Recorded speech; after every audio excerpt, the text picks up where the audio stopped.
it's possible that even if you have to have CBDC in some form, that you're not destroying the banking system if you do it the way China is doing it.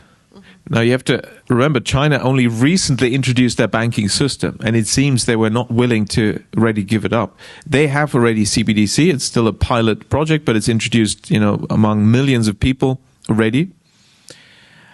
But it was introduced on purpose in such a way that it would not harm the banking system, and therefore is a more truthful sort of update of the old paper money. But of course, it still has the control aspect. So at least it's not killing the banking system.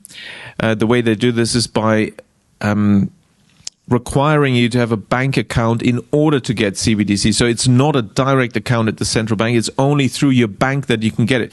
You see how simple that is, and of course could be done over here, but they're not discussing it in say the ECB is not discussing it because you see their agenda is to get rid of banks.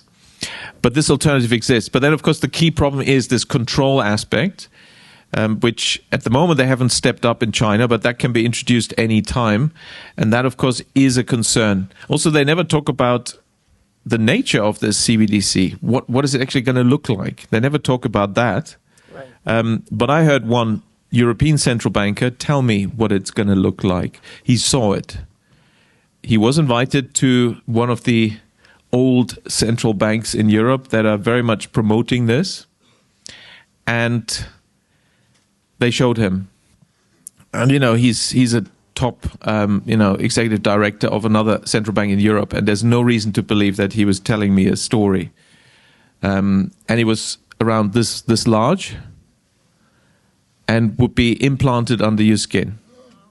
So that is the plan. Right.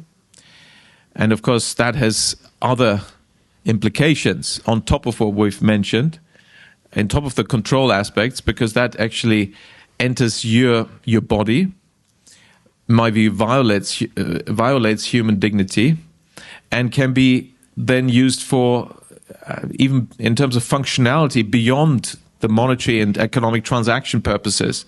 So highly dangerous and definitely something we have to oppose. And so using cash is one of the things we can do to make sure that the hurdle will be higher for the central planners to introduce the CBDC.